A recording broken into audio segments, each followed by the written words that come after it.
Ini rencananya mau pada kuliah? Insya Allah, kalau kuliah. ada niat ya, ada niat mah udah ada, cuman kita ngelihat ke depannya gimana. Insya Allah kan banyak beasiswa nanti ketika kuliah gitu. Kebetulan kelas 12 sekarang ada nih yang 2 orang sudah lolos seleksi administrasi BSI Scholarship.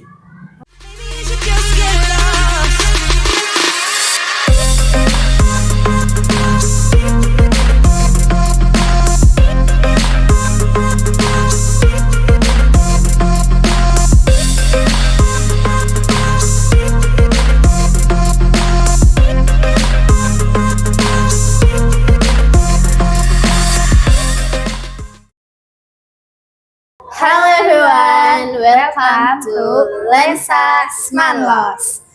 Jadi saya di sini Zahra Nurul Sofawijaya dari kelas 107 beserta rekan saya Fitriat Nadia dari kelas 107.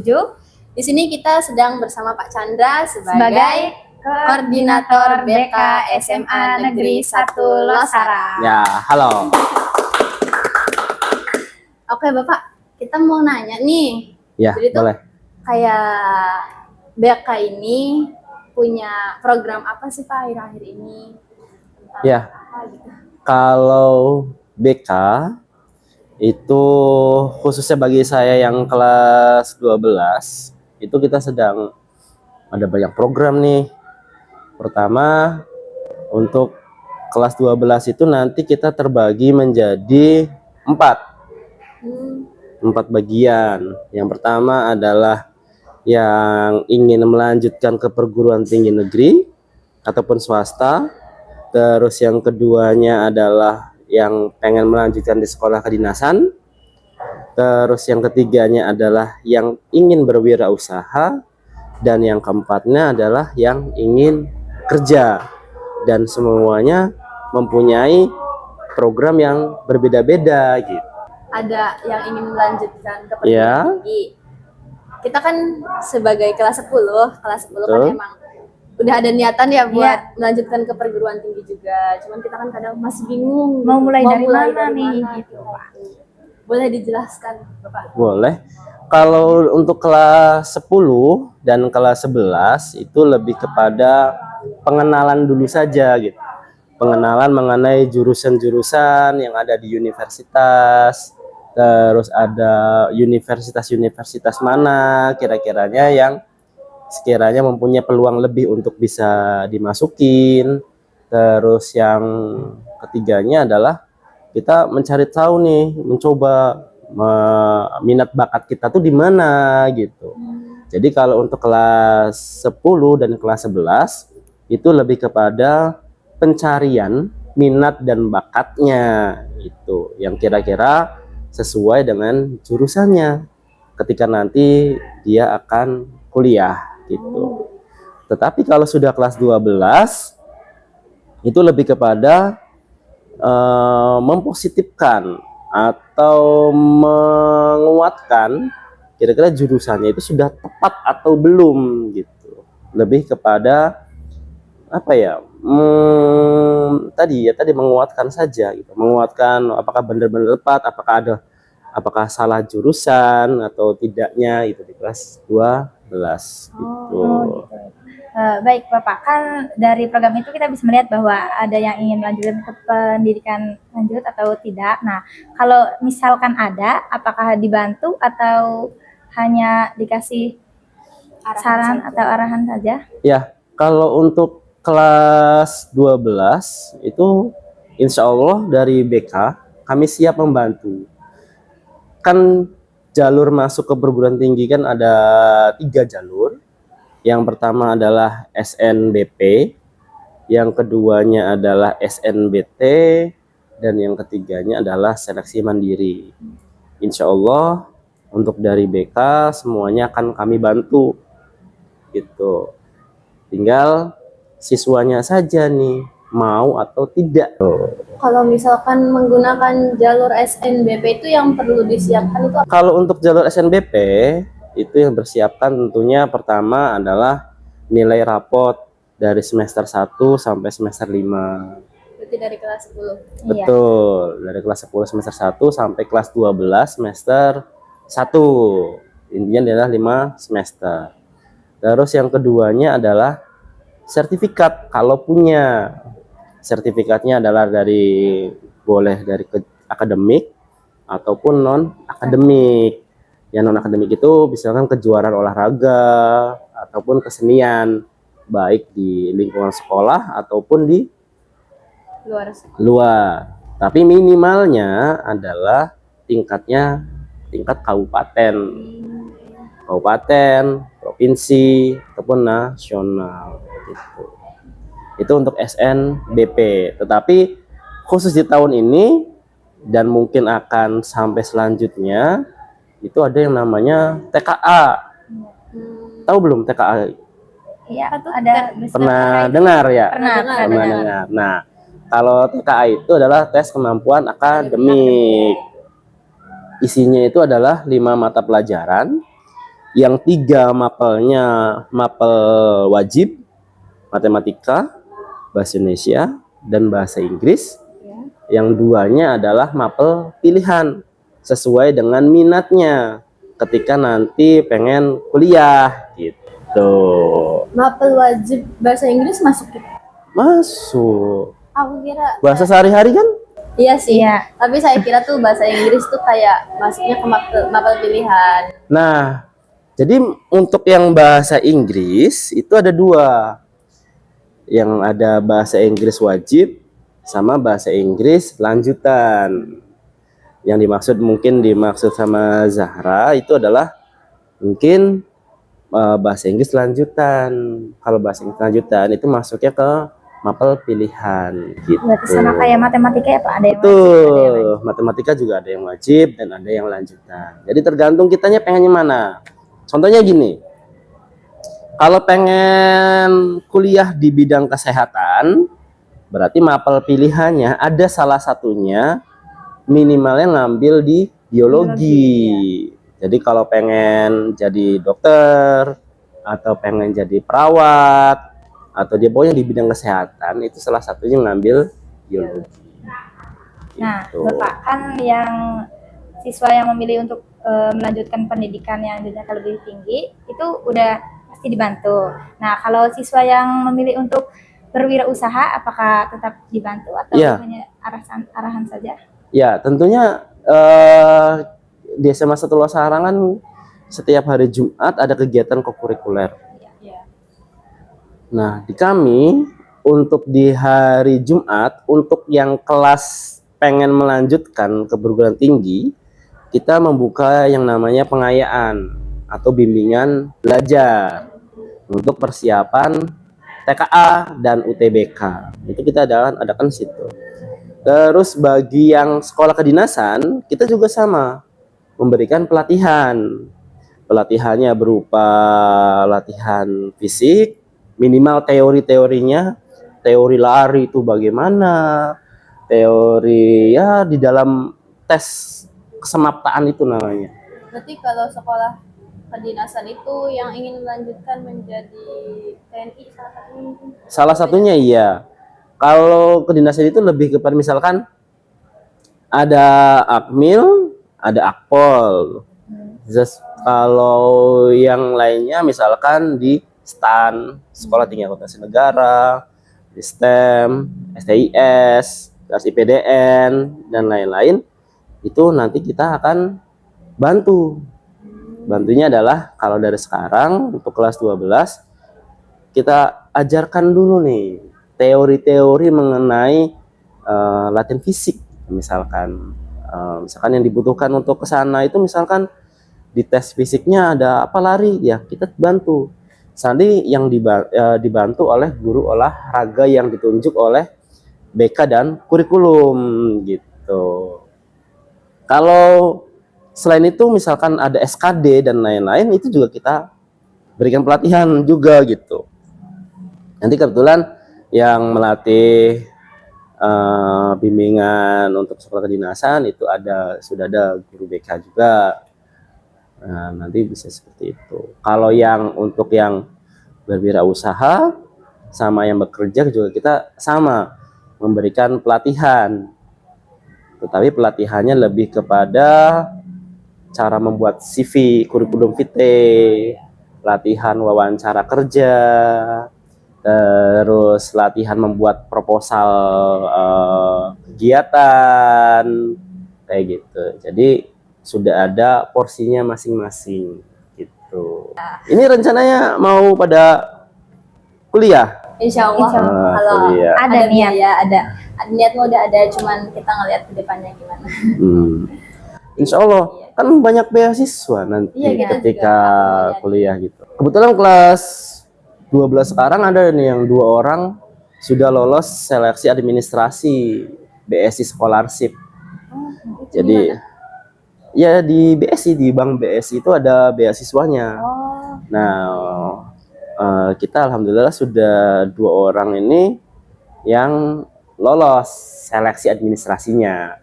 Waktu kemarin sudah tes lanjutannya. Jadi banyak manfaatnya. Bisa juga pakai KIP. Iya, Nah, tapi itu. saya nggak punya. Terus kalau misalkan untuk beasiswa itu kita mau mulai mendaftar, beasiswa itu iya misalnya cari beasiswa, informasi beasiswa itu biasanya dari mana? Ya, kalau beasiswa itu kita harus mempertimbangkan dulu beasiswa apa yang perlu kita cari. Beasiswa kan ada beasiswa untuk siswa tidak mampu dan ada beasiswa prestasi. Ya. Itu mau yang mana fokusnya kita ngambilnya.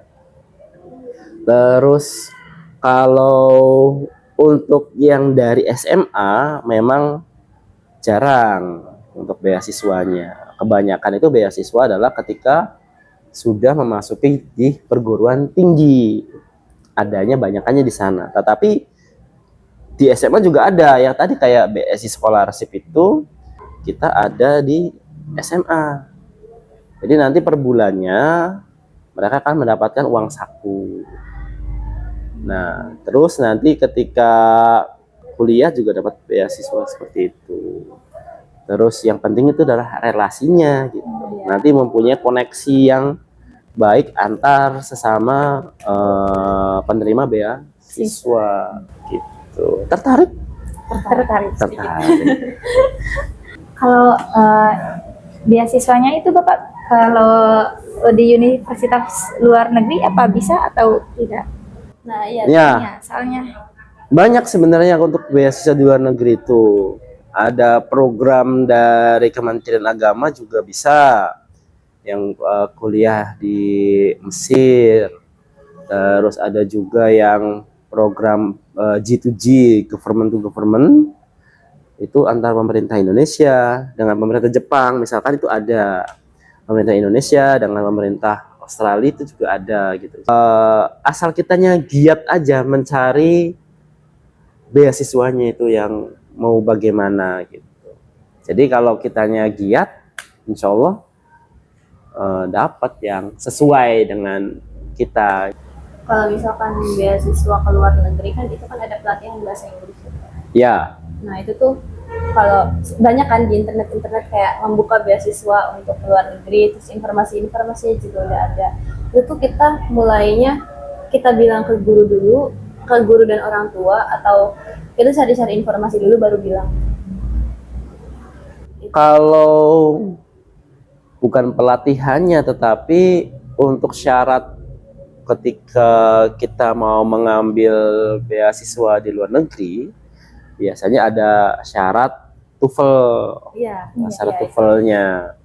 Nah, ketika untuk menghadapi tes TOEFL itu kita ada yang belajar mandiri, ada yang mengikuti les tambahan gitu. Nah, itu kalau di luar negeri berarti ada syaratnya, apakah TOEFL ataukah IELTS, itu tergantung dari yang dibutuhkannya. Kalau mereka mempunyai standar yang masing-masing untuk skor TOEFL dan IELTS-nya itu gimana. Jadi persiapan saja dulu. Jadi kelas 10 dan kelas 11 itu persiapannya untuk syarat beasiswa ini apa gitu. Jadi kita mencari dulu boleh mencarinya ke guru BK, kira-kira persyaratannya apa saja. Nanti ketika sudah dapat yang nemu yang ingin diambil, baru dipersiapkan itu dari situ. Jadi sudah dari kelas 10. Memang kalau untuk yang kelas 12 sekarang memang sudah ini apa namanya? Sudah ditata dari kelas 10. Gimana caranya supaya banyak yang berminat untuk melanjutkan ke perguruan tinggi, baik negeri ataupun swasta. Iya. Gitu. Soalnya kalau misalkan langsung kerja tuh biasanya susah ya Pak kalau misalkan SMA. Iya, nggak susah juga, tetapi kesempatan untuk mendapatkan pekerjaan yang lebih baiknya adalah ketika kita naik jenjang, tentunya akan berbeda gitu. Jadi ketika lulusan SD ya berarti berbeda dengan yang lulusan dari SMP. Kualifikasinya beda-beda. Dari SMP itu juga nanti kualifikasinya berbeda dengan yang lulusan SMA. Begitupun SMA dengan yang kuliah, mereka kualifikasinya beda antara yang SMA dan yang kuliah. Jadi tergantung kitanya mau mencapai di titik mana gitu. Karena setiap lowongan pekerjaan pasti mereka mempunyai kualifikasi yang berbeda-beda. Ada yang perusahaan hanya fokusnya adalah lulusan SMA, ada yang perusahaan yang fokusnya adalah di kualifikasinya di lulusan S1 misalkan, itu ada. Jadi tergantung kebutuhan kitanya saja, mau dari SMA kah atau dari perkuliahan kah, gitu. Terus saya tuh mau nanya tentang lulusan dari SMA 1 sekarang itu biasanya lanjut kuliah itu kemana paling banyak? Kita itu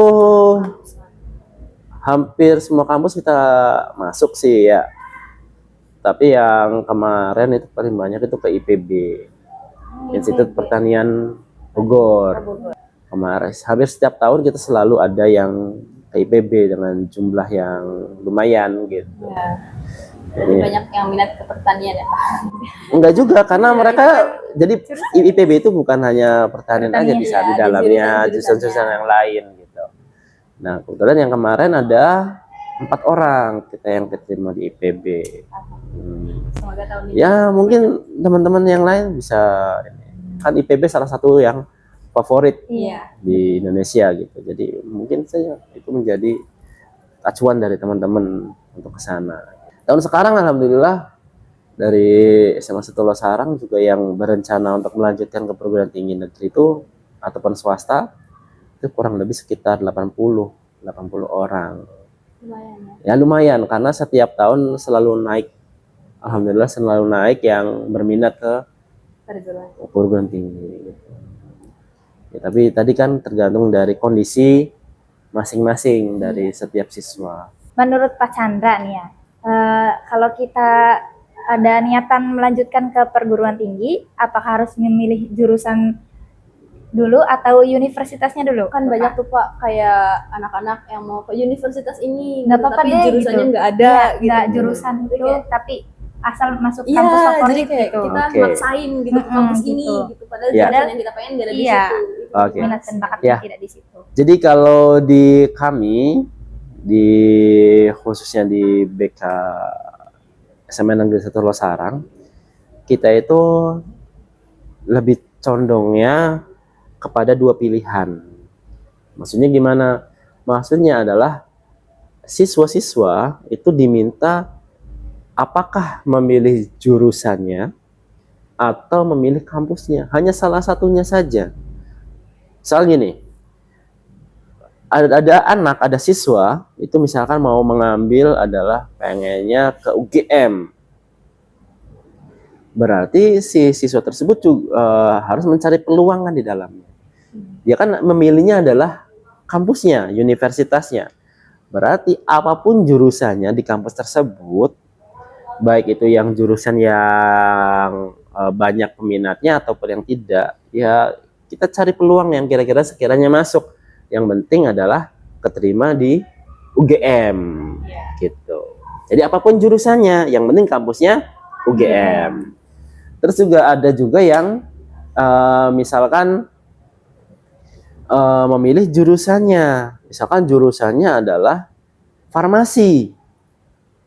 Nah, kita cari juga kira-kira farmasi yang mempunyai peluang dengan nilainya si siswa, lalu kesempatan di sana pendaftaran pas tahun lalu itu banyak atau tidaknya.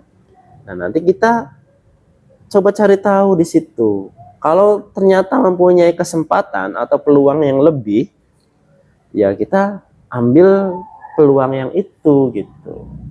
Jadi jurusannya misalkan farmasinya bukan hanya kita cari kampus-kampus yang memang tidak terlalu favorit banget gitu. Kita mencari memperbesar peluang gitu.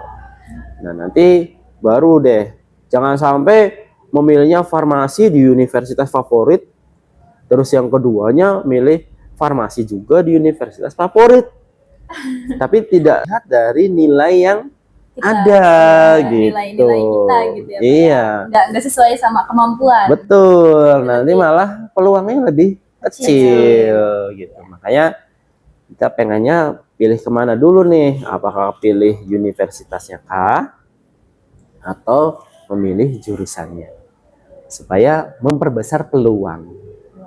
Bukan berarti masuk atau tidaknya, bukan, tapi kita mencoba untuk ya tadi memperbesar peluang supaya ada kesempatan bisa masuk minimal jalur SNBP atau SNBT gitu. Kalau misalkan untuk SNBT sama SNBP kan itu kita melalui tes lewat nilai ya Pak. Kalau misalkan dengar-dengar kan dari Mandiri. Kalau dari jalur Mandiri itu biasanya gimana Pak?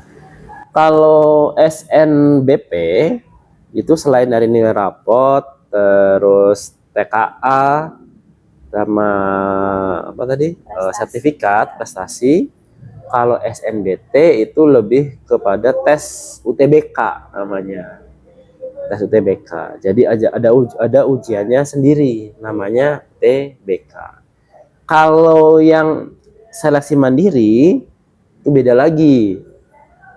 Kalau seleksi mandiri itu tergantung dari kebijakan kampusnya. Misalkan kampusnya pengen mengadakan tes lagi tersendiri, itu boleh karena kebijakannya sudah diserahkan ke kampus masing-masing gitu. Atau kampusnya pengen menggunakan nilai UTBK, itu juga boleh-boleh saja, tergantung dari kebijakan kampusnya gitu. Jadi kalau seleksi mandiri itu lebih kepada kebijakan dari kampusnya. Berarti hitungannya kalau mandiri itu biasanya soalnya dari kampus. Jadi soalnya kampusnya bikin sendiri gitu. Kalau misalkan itu kan SNBP kan dari pusat. Dari pusat itu sama lah hitungannya. Semua kampus. Kalau SNBP dan SNBT semuanya pusat yang ngatur, yang ngontrol, itu semuanya pusat yang dua itu. Tetapi kalau seleksi mandiri itu masing-masing kampus. Misalkan UPI, Unpad, dan ITB itu mereka seleksinya mandirinya beda-beda gitu. Mungkin saja UPI punya kebijakannya pakai nilai UTBK.